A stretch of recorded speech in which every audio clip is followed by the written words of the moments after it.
शिरूर तालुका RPI या ए गटचा 67वा वर्धापन दिन सातारा येथे साजरा। महाराष्ट्रातील सर्व जिल्ह्यातून कार्यकर्ते उपस्थित। जिल्हाध्यक्षांची उपस्थिती। रिपब्लिकन पार्टी ऑफ इंडिया ए गटचा 67वा वर्धापन दिन सातारा येथे साजरा। महाराष्ट्रातील सर्व जिल्ह्यातून कार्यकर्ते उपस्थित। जिल्हाध्यक्षांची उपस्थिती। वर्धापन दिनासाठी जे ठिकाण निवडलेले होते ते सातारा येथील तालीम संघाच्या मैदानावर कार्यकर्त्यांच्या उपस्थितीमुळे सर्व भरून निघाले आणि जिकडे तिकडे फक्त आरपीआयचेच कार्यकर्ते दिसत होते। वर्धापन दिनाची तयारी गेले 2 महिन्यांपासून जिल्हाध्यक्ष अशोक बापू गायकवाड, युवा नेते स्वप्नील गायकवाड भाई तसेच बापूंची सर्व टीम ही परिश्रम घेऊन हा वर्धापन दिन उत्साहामध्ये कुठेही गालबोट न लागता साजरा करण्यात आला। वर्धापन दिनाला काल ढगाळ वातावरण असूनही पाऊस न पडल्यामुळे सर्व महाराष्ट्रातून आलेले कार्यकर्ते यांनी वरुण राजाचे आभार मानले। राष्ट्रीय नेते केंद्रीय सामाजिक न्याय मंत्री रामदासजी आठवले यांनी त्यांच्या भाषणात म्हणाले, राहुल गांधी हे संविधान बदलायला निघाले आहेत, त्याला छत्रपती शिवाजी महाराजांच्या वाघनख्यांनी आम्ही फाडू, किती काही होऊ द्या, संविधान बदलू शकत नाही हे बाबासाहेबांनी लिहिलेलं आहे। मोदी साहेबांच्या वतीने विविध योजना राबवण्यात येतात। या निवडणुकीमध्ये आमदारकीसाठी आमच्या पक्षाच्या वतीने उमेदवार उतरवणार आहे। मणिपूर येथे आमच्या पक्षाचे 2 उमेदवार, नागालँड येथे आरपीआय पक्ष मोठ्या प्रमाणे काम करत आहे। सातारा जिल्हाध्यक्ष अशोक बापू गायकवाड यांनी काल दाखवून दिले। हा वर्धापन दिन उत्साहामध्ये साजरा झाला। या वर्धापन दिनासाठी सर्व कार्यकर्ते उपस्थित होते। निवडणुकीचे चिन्ह आपल्याला शेतकरी हे मिळाले आहे। या वर्धापन दिनासाठी महाराष्ट्रामधून कार्यकर्त्यांसाठी बिस्लरी ट्रक आणि फूड पॅकेट तसेच ट्रक उतरवण्यात आला होता। सामाजिक न्याय मंत्री रामदासजी आठवले यांचे भाषण ऐकले। 67वा वर्धापन दिनासाठी छत्रपती खासदार उदयनराजे भोसले आणि छत्रपती आमदार शिवेंद्रसिंहराजे भोसले यांनी शुभेच्छा दिल्या। रिपब्लिकन पार्टी ऑफ इंडिया एचा 67वा वर्धापन दिन यशस्वी करण्यास सातारा जिल्हाध्यक्ष अशोक बापू गायकवाड, रेपाई युवा नेते स्वप्नील भाई गायकवाड, प्रतीक भाई गायकवाड, अप्पा तुपे, अण्णा वायदंडे, पूजा बनसोडे, सचिन वायदंडे घाडगे आणि सातारा जिल्ह्यातील सर्व रिपब्लिकन पार्टीचे कार्यकर्ते तसेच पदाधिकारी प्रमुख उपस्थित होते। महाराष्ट्रातील सर्व पदाधिकारी, महामंडळाचे अध्यक्ष, 36 जिल्हाध्यक्ष, 36 महिला जिल्हाध्यक्ष या सर्व उपस्थित होत्या। रिपब्लिकन पार्टी ऑफ इंडियाचे जिल्हाध्यक्ष अशोक बापू गायकवाड यांनी 67वा वर्धापन दिनाचा कार्यक्रम उत्साहामध्ये साजरा करण्यात यश मिळवले। युवा नेते स्वप्नील भाई गायकवाड यांचेही यामध्ये मोलाचे योगदान लाभले।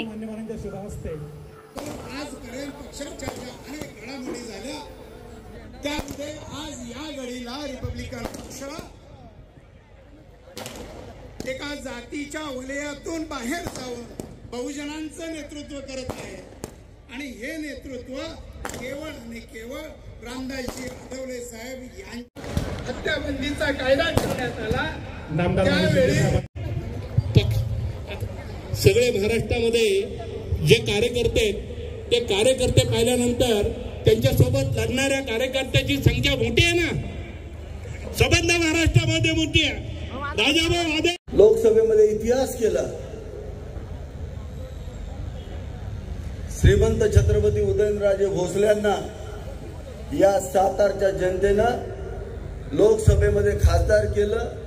मी अभिमानाने सांगतो, या विजयामध्ये रिपब्लिकन पार्टी ऑफ इंडियाचा फार मोठा वाटा आहे आणि या समोर बसलेल्या सर्व कार्यकर्त्यांनी प्रचंड मेहनत घेतली, म्हणूनच आज महाराज साहेब दिल्लीला गेलेले आहेत।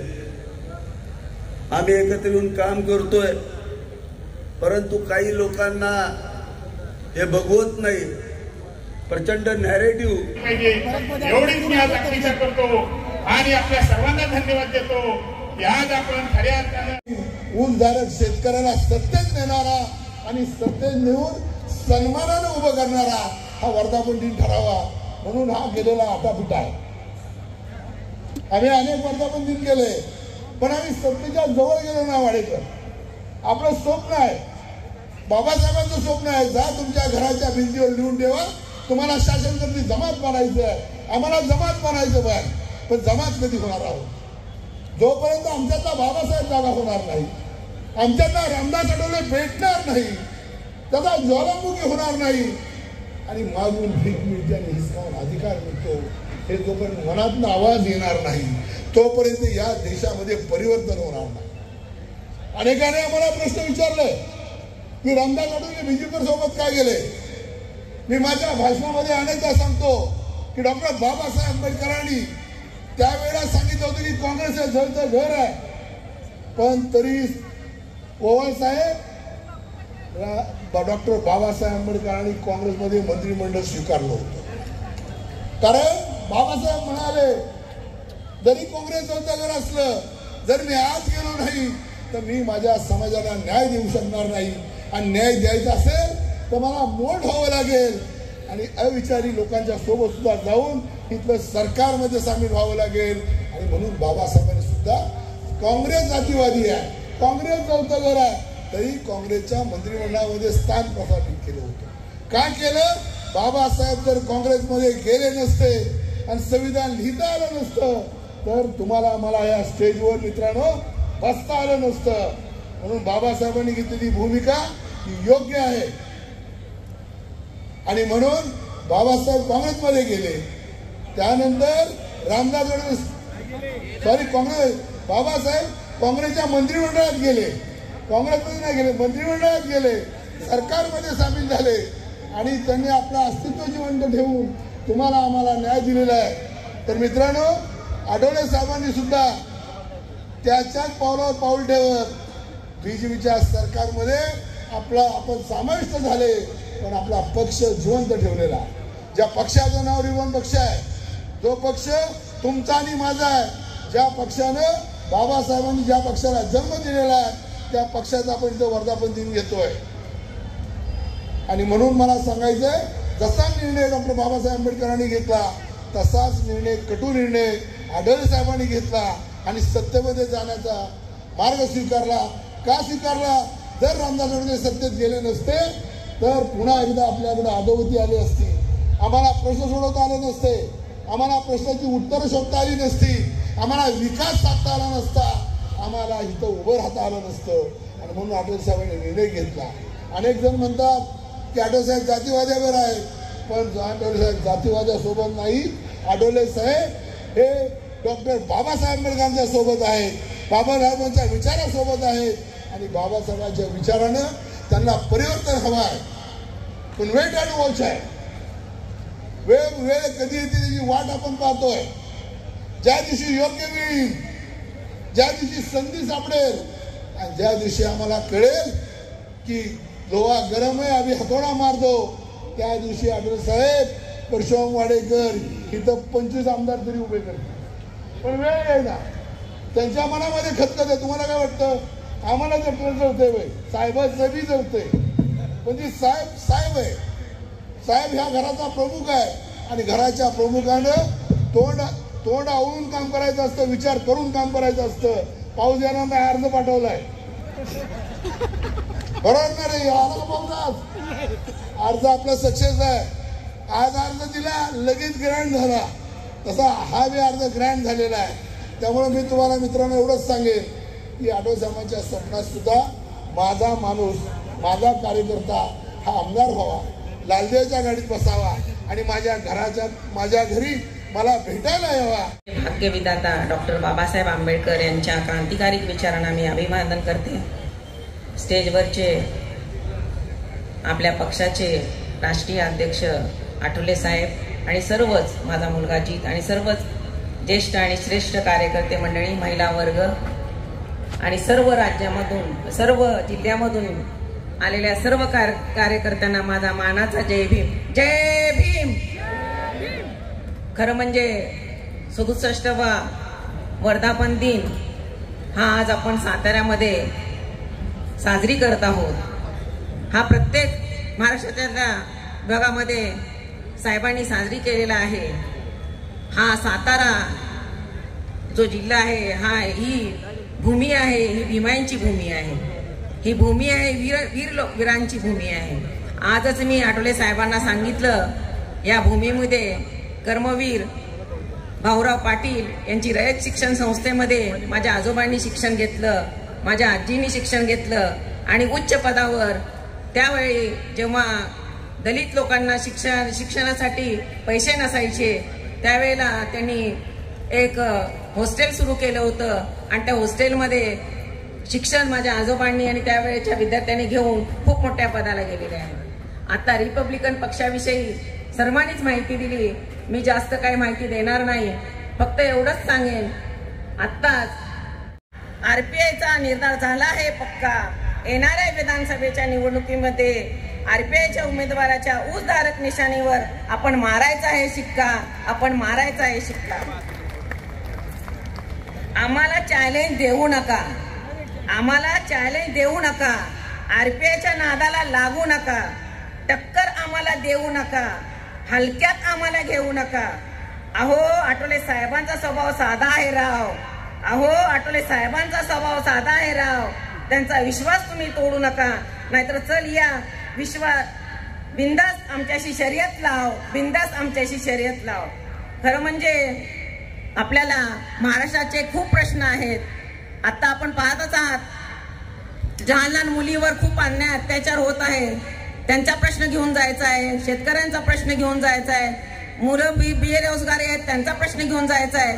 आपण उमेदवारीला तिकीट मागतो, पण त्याच्यासाठी काय आपल्याला कसं सामोरे जायचं आहे, तरी आपल्याला सर्व हे प्रश्न घेऊन समोर इलेक्शनला जायचं आहे, निवडणुकीला जायचं आहे. आठवले साहेब चांगला निर्णय घेतील, आपला हिताचा निर्णय घेतील असं मला वाटतं. मी पुन्हा एकदा सर्वांना जय भीम करते आणि आपली रजा घेते. या कार्यक्रमाला उपस्थित असलेले राज्यातील विभागीय अध्यक्ष, सर्व जिल्ह्याचे अध्यक्ष आणि महाराष्ट्रातून आलेल्या सर्व रिपब्लिकन कार्यकर्त्यांचे या ठिकाणी मी स्वागत करतोय आणि या वर्धापन दिनाच्या आपल्या सर्वांना हार्दिक शुभेच्छा देतो. बांधवांनो, रिपब्लिकन पक्षाची स्थापना 3 ऑक्टोबर 1957ला डॉक्टर बाबासाहेब आंबेडकरांच्या महापरिनिर्वाणानंतर झाल्यानंतर रिपब्लिकन पक्षाचे पहिले अध्यक्ष मद्रास प्रांताचे एन शिवराज हे होते आणि त्यांच्या माध्यमातून 1957च्या निवडणुका झाल्या. 57 आणि 62च्या निवडणुकीमध्ये लोकसभेमध्ये रिपब्लिकन पक्षाचे 6 खासदार होते आणि महाराष्ट्रासहित भारतामध्ये 39 आमदार रिपब्लिकन पक्षाच्या चिन्हावर या ठिकाणी निवडून आलेले होते. हा रिपब्लिकन पक्षाचा इतिहास.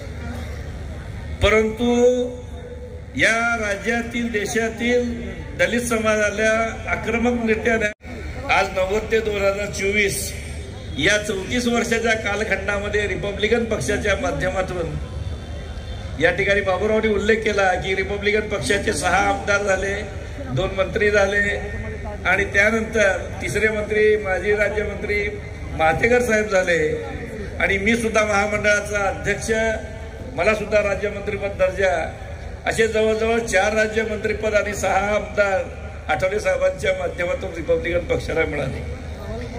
परंतु सध्या परिस्थिती बघितलं तर या राज्यामध्ये आपली ज्यांच्या सोबत युती आहे, 2009 साली भारतीय जनता पक्षासोबत आठवले साहेबांनी युती केली आणि या युतीच्या माध्यमातून ज्या निवडणुका झाल्या त्या निवडणुकीमध्ये आठवले साहेबाला खासदारकी दिली.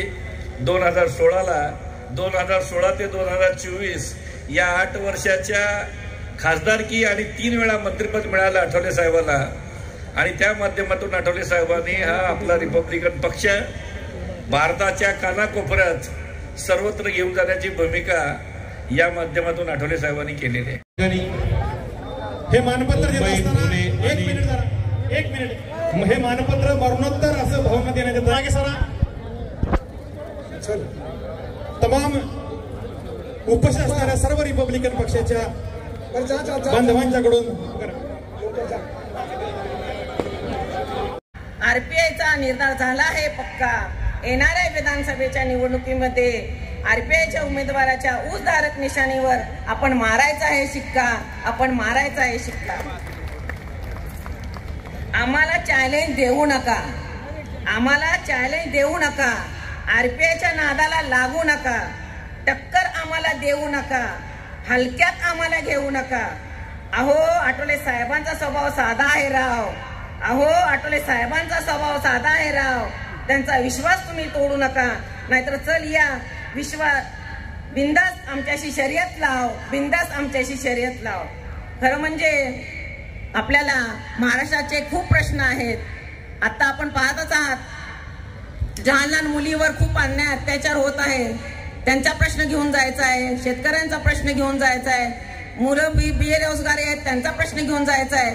आपण उमेदवारीला तिकीट मागतो, पण त्याच्यासाठी काय आपल्याला कसं सामोरे जायचं आहे, तरी आपल्याला सर्व हे प्रश्न घेऊन समोर इलेक्शनला जायचं आहे, निवडणुकीला जायचं आहे. आठवले साहेब चांगला निर्णय घेतील, आपला सीटाचा निर्णय घेतील असं मला वाटतं. मी पुन्हा एकदा सर्वांना जय भीम करते आणि आपली रजा घेते. महाराष्ट्र, मराठवाडा, उत्तर महाराष्ट्र,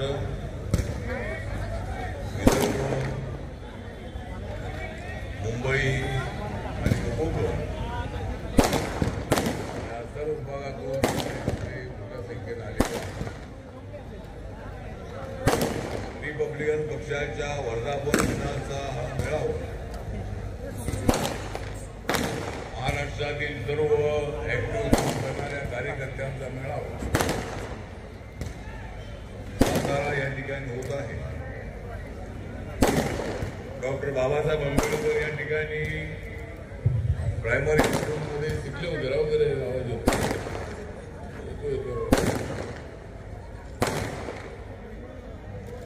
बाबासाहेब आंबेडकर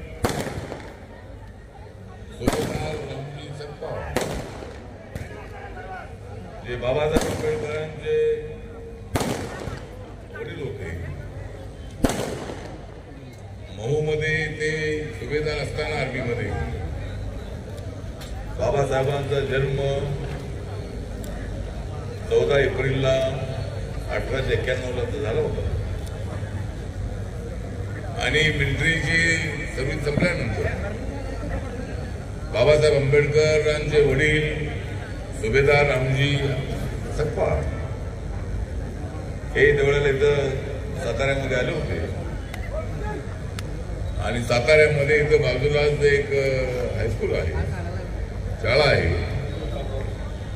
त्या ठिकाणी बाबासाहेब आंबेडकर प्रायमरी स्कूलमध्ये शिकण्यासाठी होते आणि बाबासाहेब आंबेडकरांच्या ज्या आई होत्या भीमाई, त्यांचा मृत्यू इथंच झाला होता आणि या ठिकाणी भीमाईचं स्मारक आहे.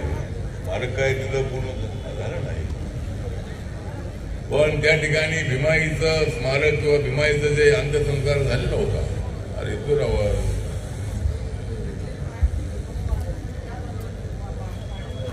भीमाईचं जे स्मारक आहे ते स्मारक भव्य दिव्य होणं आवश्यक आहे. काय डीपी प्लॅनच्या काय अडचणी आहेत त्या दूर करण्याच्या संबंधामध्ये मुख्यमंत्र्यांना आपण एकदा बोललेलो. माननीय मुख्यमंत्री एकनाथ शिंदे जे सातारा जिल्ह्यातले आहेत, शेतकऱ्यांचे जे पुत्र आहेत आणि त्यांच्या जिल्ह्यामध्ये भीमाईचं भव्य दिवस स्मारक उभं राहणं अत्यंत आवश्यक आहे. जवळजवळ 300-400 कोटी रुपये खर्च करून या ठिकाणी भीमाईचं एक स्मारक चांगलं उभं राहतं. आजूबाजूला जी 2-4 एकर जागा आहे ती घ्यावी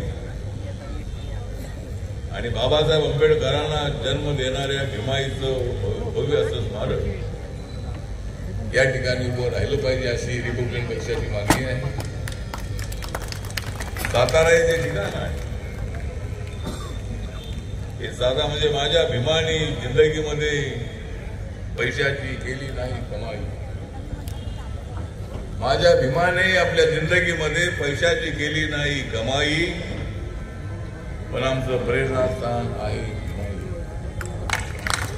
भीमाईचा आशीर्वाद. भीमाईच्या पोटी जन्माला आलेले बाबासाहेब आंबेडकर एवढी मोठी होती, जगामध्ये त्याची ख्याती होवी असं कधी त्यावेळेला सातारच्या लोकांना वाटलं नसेल. बाबासाहेब आंबेडकर हे अत्यंत ज्ञानी पुरुष होते. बाबासाहेब आंबेडकर फक्त 21 वर्षाचे असताना कोलंबिया विद्यापीठामध्ये राजेश्री शाहू महाराजांच्या स्कॉलरशिप वरती आपल्या सयाजी महाराजांच्या स्कॉलरशिप वरती बाबासाहेब आंबेडकर कोलंबिया विद्यापीठामध्ये शिकण्यासाठी गेले होते. ते फक्त 21 वर्षाचे होते. पण आपल्या समाजाच्या बद्दल त्यांना प्रचंड अशा पद्धतीचे असतात.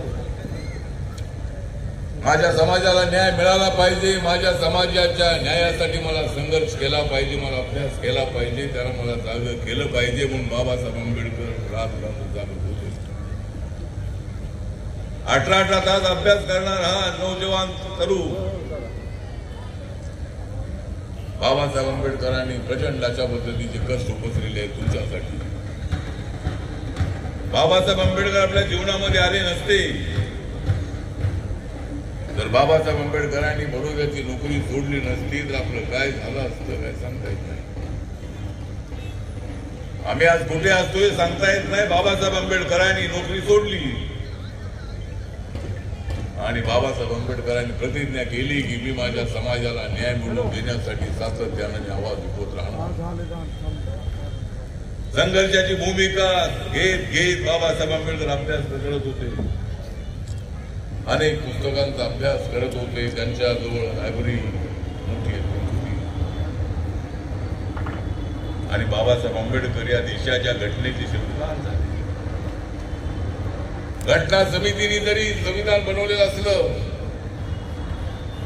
तरी बंधू भगिनीनो बाबासाहेब आंबेडकर ड्राफ्टिंग कमिटीचे चेअरमन म्हणून त्यांच्यावर फार मोठी जबाबदारी होती. रात्र ते जागायचे. डॉक्टर सविता आंबेडकर, माईसाहेब आंबेडकर त्यांच्यासोबत असायच्या. जवळजवळ 8 वर्ष माईसाहेब आंबेडकर शेवटच्या काळामध्ये त्यांच्यासोबत राहिल्या आणि माईसाहेब आंबेडकर तशा बुद्धिस्ट होत्या. 14 ऑक्टोबर 1956 नागपूरमध्ये झालेल्या दीक्षा समारंभामध्ये माईसाहेब आंबेडकर बाबासाहेब आंबेडकरांच्या बाजूला होत्या, सोबत होत्या. त्या माई साहेबांना प्रचंड बदनाम करण्याचा प्रयत्न त्या काळातल्या नेत्यांनी केला होता. दलित पॅंथर ऑफ इंडियाच्या काळामध्ये, भारतीय दलित पॅंथरच्या काळामध्ये माई साहेबांना आपण घेऊन फिरलो. महाराष्ट्राच्या अनेक जिल्ह्यामध्ये गेल्यानंतर अनेक आमच्या भगिनी, आमचे तरुण, आमचे वयोवृद्ध लोक माई साहेबांना बघण्यासाठी यायचे, त्यांच्या पायाला स्पर्श करायचे आणि आम्हाला बाबासाहेबांना पाहता आलं नाही पण आपण इथे आलेले आहात आणि म्हणून माईसाहेब आंबेडकरांच्या बद्दल प्रचंड आदर ठेवणारे अनेक लोक आम्हाला भेटायचे. माईसाहेब आंबेडकरांना न्याय मिळाला पाहिजे ही भूमिका आम्ही घेतलेली होती. माईसाहेबांना ज्या नेत्यांनी बदनाम केलेला आहे, बाबासाहेब आंबेडकरांसारखा एवढा अवाढव्य विचार करणारा माणूस आणि त्या बाबासाहेब आंबेडकरांच्या पत्नीच्या संबंधामध्ये मनामध्ये शंका ठेवून योग्य नव्हतं. बाबासाहेब आंबेडकरांचा घात माईसाहेबांनी केला अशा पद्धतीचा प्रचार त्या काळामध्ये मोठ्या प्रमाणामध्ये करण्यात आला. पण बंधू भगिनीनो असं नव्हतं. माईसाहेबांना मी विचारायचो, माई आपण का लावताय?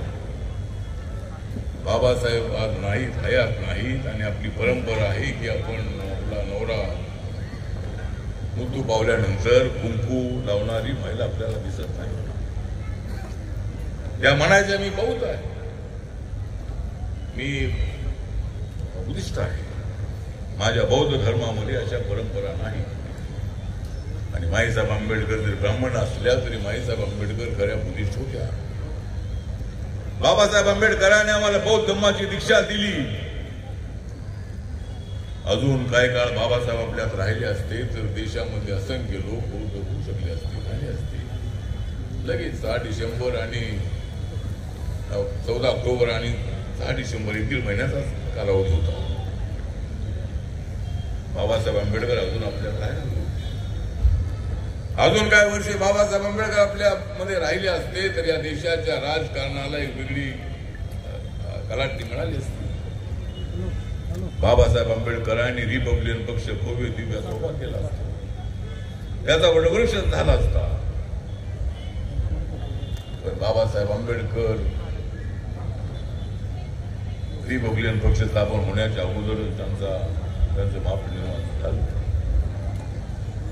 आणि रिपब्लिकन पक्ष हा नंतर स्थापन झाला 3 ऑक्टोबर 1957 नागपूरमध्ये. तो पक्ष आम्ही चालवण्याचा प्रयत्न करतो. आज राजाभाऊ सर्वदे आमचे राज्याचे अध्यक्ष आहेत, त्यांच्या अध्यक्षतेखाली अशोक बापू गायकवाड याच्या कार्यक्रमाचे स्वागताध्यक्ष आहे. आदरणीय उदयनराजे भोसले छत्रपती शिवाजी महाराजांचे वंशज, शिवेंद्र राजे हे सुद्धा छत्रपती शिवाजी महाराजांचे ते वंशज आहेत. ते दोघे येणार होते, पण काही अडचणीमुळे ते जरी आले नसले, दोघांच्या शुभेच्छा आपल्याला मिळालेल्या आहेत. जशी भीमाईची ही भूमी आहे, तशी छत्रपती शिवाजी महाराजांची राजधानी, पहिली राजधानी सातारा होती, नंतर रायगड झाली. पण छत्रपती शिवाजी महाराजांचा कार्यकाल या भागामध्ये मोठ्या प्रमाणामध्ये राहिला. शिवाजी महाराजांनी सुद्धा महाराष्ट्र खडबडून जागा केला, देश खडबडून जागा केला. दिल्लीपासून पानिपत पर्यंत छत्रपती शिवाजी महाराज जाऊन पोहोचले. मावळ्यांना घेऊन ते लढायचे, गनिमी काव्यानं ते लढायचे. आणि छत्रपती शिवाजी महाराजांनी गनिमी काव्याने लढून मोगलांना सळू की पळू बोलून सोडलं होतं. अफजल खानाचा कोतळा बाहेर काढण्याचं काम त्याच वाघनकांनी केलेलं होतं. ती वाघनक लंडन मध्ये आहे.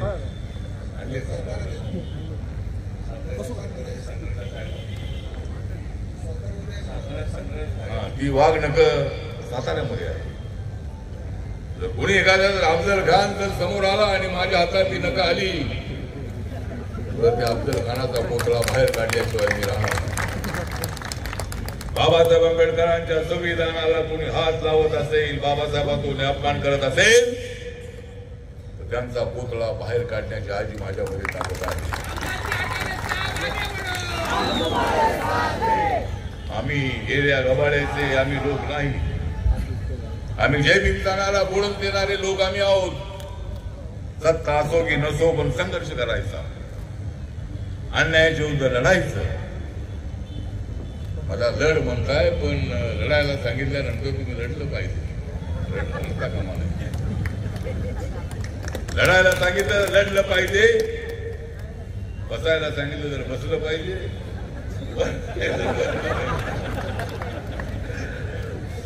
ठीक आहे, मी काय उठावायचं तुम्हाला करायला लावणार नाही. ठीक आहे, आपल्याला पक्ष वाढवायचा. आपला पक्ष छोटा पक्ष आहे, गरिबांचा पक्ष आहे. कार्यकर्ते धावपळ करत येतात. गाडी कोणी मिळत नाही. गाडी एखादी करायची म्हटलं तर तुमच्या 1000 रुपये लागतात, 5000 रुपये लागतात. मुंबईवर गाडी करायची असेल तर 15-20 हजार रुपये लागतात. एवढे पैसे आणायचे कुठून? पण ते पैसे आणायचे कुठून हे माझ्यापेक्षा तुम्हाला जास्त माहिती आहे. मी कुणाकडून पैसे आणत नाही. का आणत नाही तर मी कोणाला पैसे मागत नाही, कारण मला कुणी देतच नाही.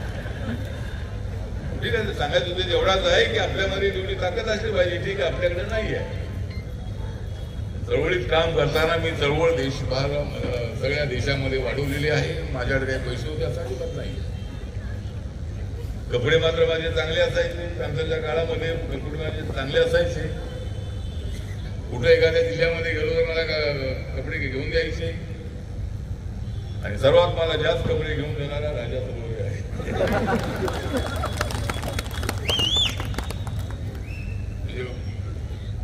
सोलापूरमध्ये गेलो, या ठिकाणी अनेक त्याचे मित्र आहेत. एका मित्राला सांगितलं की ते हे घ्या, ते घ्या, एवढे कपडे घ्या, तेवढे कपडे घ्या. मग घ्या म्हणता तरी मी घेतो. कपड्याचा विषय नाही आहे, पण ठीक आहे. आपण सर्वजण अत्यंत चांगल्या तळमळीने काम करणारे लोक आहोत. सत्तेपर्यंत पोहोचण्याचं काम आपण केलेलं आहे. बाबासाहेब आंबेडकरांच्या आदेशाप्रमाणे, त्यांच्या मिशन प्रमाणे.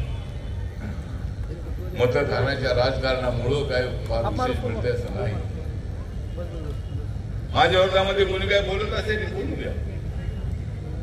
ज्यांना बोलायचं असेल त्यांना माझ्या विरोधामध्ये बोलू द्या, पण वेळ आली तर मला त्यांचं बोल बोलू द्या.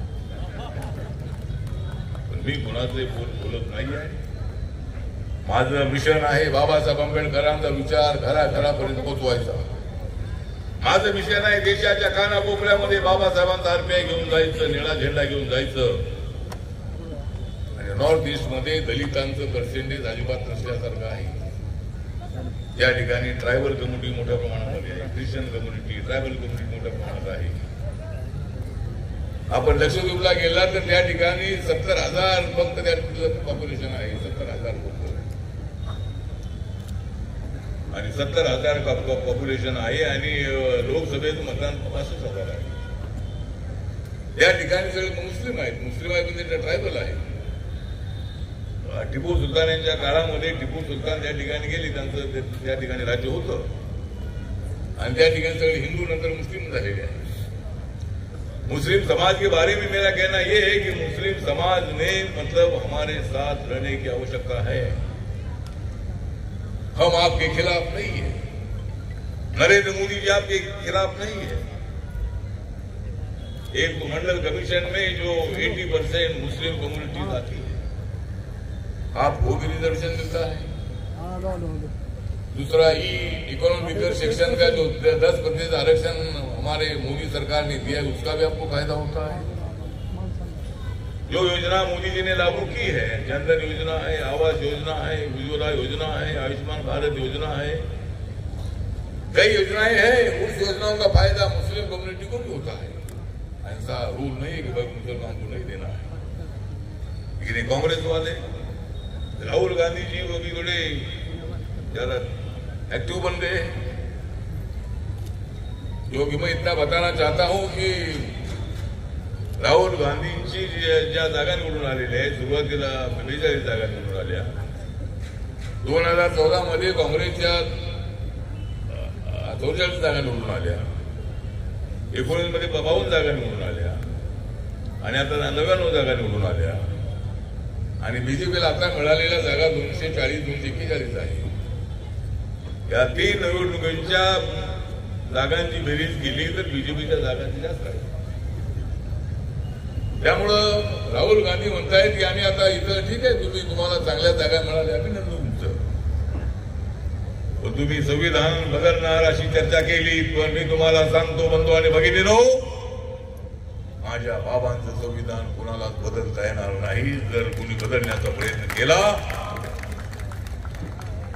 तर शिवाजी महाराजांच्या वाघ नक्याने मी काय करीन मी तुम्हाला सांगितलेलं आहे. बाबासाहेब आंबेडकरांचं संविधान कोणी बदलू शकत नाही. प्रचार करण्यात आला हे संविधान बदलणार, आरक्षण काढणार. पण आमचा जय भीमवाला समाज असा आहे की जर आमच्या पायावर कोणी पाय दिला तर याद राखा, आमच्यासारखे गुरु अवलादीचे लोक कोणी नाही. आम्ही मरायला न घाबरणारे असे लोक आहोत. उद्या मरायचं आहे त्याऐवजी आज आम्ही मरायला तयार आहोत. बाबासाहेब आंबेडकरांच्यासाठी, आमच्या बाबांसाठी वाटेल ते.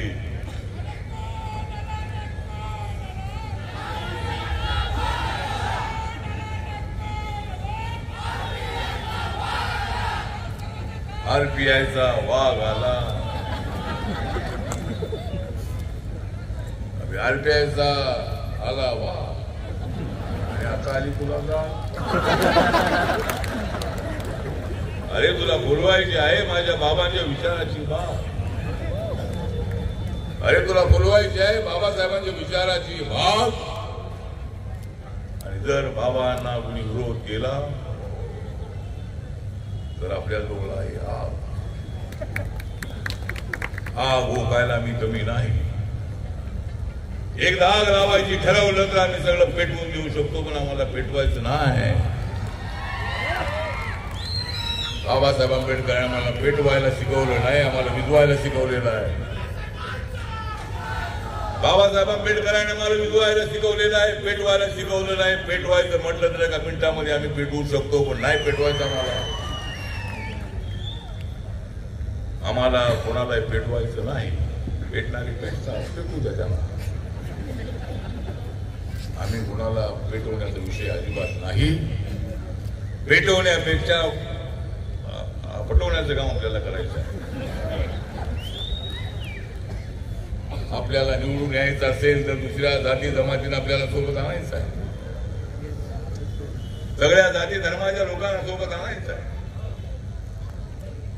मराठा समाजाच्या आरक्षणाला सर्वांमध्ये कोणी पाठिंबा दिला असेल तर मी आणि माझ्या पक्षाने दिला होता. कांतरच्या काळामध्ये मराठा समाजातल्या गरिबांना आरक्षण मिळालंच पाहिजे. या साताऱ्यामध्ये जवळजवळ 5 ते 7 लाख महिलांचा, तरुणांचा, मराठा समाजाचा मोर्चा निघाला होता, शांततेने एकदम. आज माननीय मनोज जरांगे पाटील यांनी मराठा समाज गडबडून जागा केलेला आहे. मराठा समाज मराठा आरक्षणासाठी वाटलेले ते करायला तयार आहे. मराठा समाजाला आरक्षण मिळालंच पाहिजे आमची मागणी आहे. एकनाथ शिंदेच्या, देवेंद्र फडणवीस यांच्या सरकारने 10% आरक्षण देण्याचा निर्णय घेतलेला आहे.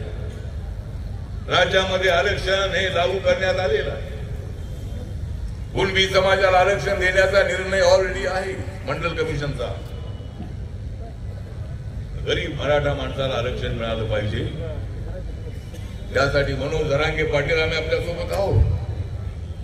राज्यात आरक्षण मिळालेलं आहे, केंद्राचं कसं मिळवायचं बघूया. आणि आम्ही तुमच्यासोबत आहोत, तुम्ही सुद्धा आमच्यासोबत राहिलं पाहिजे. तुम्ही आमच्यासोबत राहिला तर आम्ही तुमच्यासोबत, तुम्ही आमच्यासोबत राहिला नाही तरी आम्ही तुमच्यासोबत. आम्ही मराठा आरक्षणासाठी आम्ही तुमच्यासोबत आहोत. म्हणून माननीय एकनाथ शिंदे सरकारला, देवेंद्र फडणवीस यांच्या सरकारला, अजितदादा पवार यांच्या सरकारला एवढंच सांगणं आहे, माझा पक्ष आहे छोटा, माझा पक्ष आहे छोटा, जो काम करत नाही खोटा. खोटं काम आम्ही करत नाही आहे. इमानदार लोक आहोत आम्ही. नरेंद्र मोदींच्या नेतृत्वाखाली देश विकासाच्या दिशेनं भरधावपणे पुढे चाललेला आहे. नरेंद्र मोदींच्या काळामध्ये बाबासाहेबांनी सगळी स्मारक झालेली आहे. काँग्रेसच्या काळामध्ये त्याने हे काही सगळं आठवत नव्हतं. आज राहुल गांधी बाबासाहेबांचं संविधानात पुस्तक सगळ्यांना दाखवत आहेत. सत्ता होती त्यावेळेला बाबासाहेबांचं हिंदू मित्र स्मारक त्याने नाही केलं. 26 अलीपूर रोडचं स्मारक त्याने नाही केलं.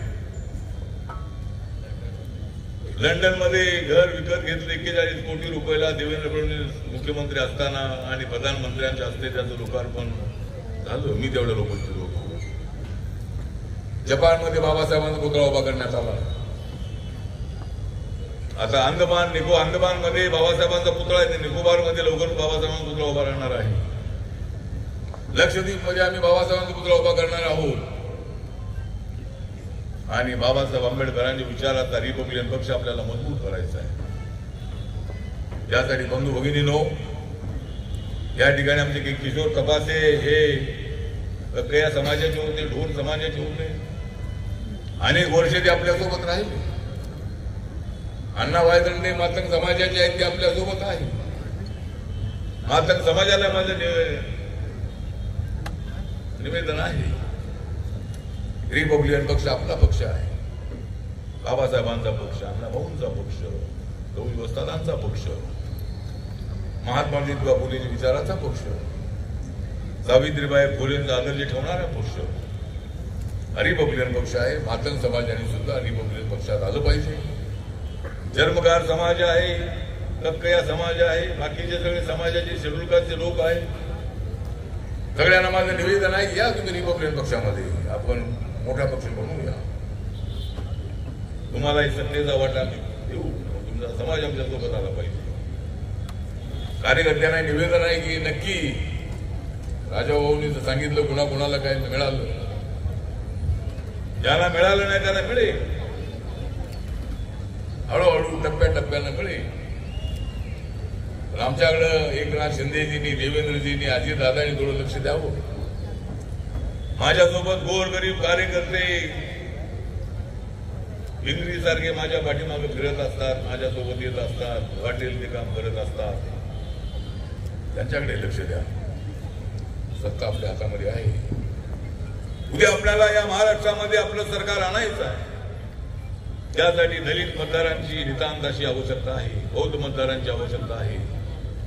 आम्ही आहोत तुमच्यासोबत, आम्ही आहोत तुमच्यासोबत, नरेंद्र मोदींच्या सोबत आम्ही आहोत. या महाराष्ट्रामध्ये गावागावामध्ये माझा पक्ष आहे. गट असतील आठव्यामध्ये, पण माझा पक्ष वस्ती वस्तीमध्ये, गावागावामध्ये, शहरामध्ये, सगळ्या राज्यामध्ये माझा पक्ष आहे. माझ्या पक्षाच्या कार्यकर्त्यांकडे आपण लक्ष द्या. या ठिकाणी अनेक कार्यकर्ते आले. नाव घ्यायची म्हटलं तर ते नाव सगळे अगोदर घेतलेलीच आहे. नाव सगळ्यांची घेतलेलीच आहे. आता 1-2-4 लोकांनी नावं घेतली, सगळे माझ्याकडे चकामका बघतात. नंतर मला फोन करतात की साहेब मामा घेतलं नाही. नावाचा विषय नाही. सगळे आपले कार्यकर्ते, सगळे स्टेट कमिटीचे पदाधिकारी या ठिकाणी उपस्थित आहेत. ऑल इंडियाचे कार्यकर्ते इथे उपस्थित आहेत. महिला कार्यकर्ते आहेत, युवा कार्यकर्ते आहेत, पक्षाच्या कमिटीचे सगळे कार्यकर्ते या ठिकाणी उपस्थित आहेत. आपण कामाला लागायचं आहे. महायुतीला सत्तेवर आणायचं आहे. ज्या अल्प्याला जागा मिळतील त्या जागा निवडून आणण्यासाठी प्रयत्न करायचा आहे. नंतर जिल्हा परिषद आहेत, पंचायत समिती आहे, नगरपालिका आहेत, महानगरपालिका आहे. त्या निवडणुकीच्या तयारीला आपण लागायचं आहे. कुठं आपल्याला उभं राहायचं त्याचं आपण यादी तयार करायची आहे. आणि शिवसेना, भाजप आणि राष्ट्रवादी जे आपले मित्र पक्ष आहे त्यांचे बोलायचं आहे. म्हणून आपला मी फारसा वेळ घेत नाही. आपल्या सगळ्यांना परत जायचं आहे. वास्तविक सभा ही आपली 1-1.5 तासामध्ये संपवायला हवी. इतर पक्षामध्ये एवढे वक्तव्य बोलत नाही आहे. आम्ही माणसं आणलेले आहेत, त्यांनी माणसं आणलेले आहेत आणि ही चर्चा होते की आम्ही माणसं आणलेले आहेत, आम्हाला बोलायला मिळालं नाही. ज्यांनी माणसं आणली नाही त्यांना बोलायला मिळालेलं आहे. तर त्यासाठी मी एवढंच सांगतो की ज्यांनी माणसं आणली नाहीत त्यांना यासाठी बोलायला देतो की त्याने नंतर माणसं आणायची आहे. त्यामुळं बोलल्याला म्हणजे ठीक आहे, सगळ्यांना बोलायला देत आहेत नाही. पण आपण आणि लिडर जो असतो तो माणसं आणणारा लिडर असतो. लोक नेता बनायचा असेल तर तुम्हाला ही कामं करायची आहेत. मी सुरुवातीला भाषण करत नव्हतो. अनेक वर्षी मी माझं लोकांसमोर आता भाषणामध्ये नव्हतो. पण आज मात्र आपण मोठ्या संख्येने आलात त्याबद्दल आपल्या सगळ्यांसाठी आभार व्यक्त करतो आणि माझे 2 शब्द संपवतो. ही सभा आणि वर्धापन दिनाच्या सर्वांना मी हार्दिक शुभेच्छा देतो आणि ही सभा संपलेली आहे. या अध्यक्षांच्या वतीने जाहीर करतो. जय भीम, जय भीम, जय भीम, जय भीम. RPI जिंदाबाद, RPI जिंदाबाद, बाबासाहेब जिंदाबाद, शिवाजी महाराज जिंदाबाद, अण्णाभाऊ साठे जिंदाबाद, महात्मा फुले जिंदाबाद. विविध संस्थांच्या वतीनं साहेबांचा सत्कार विचारणार आहात.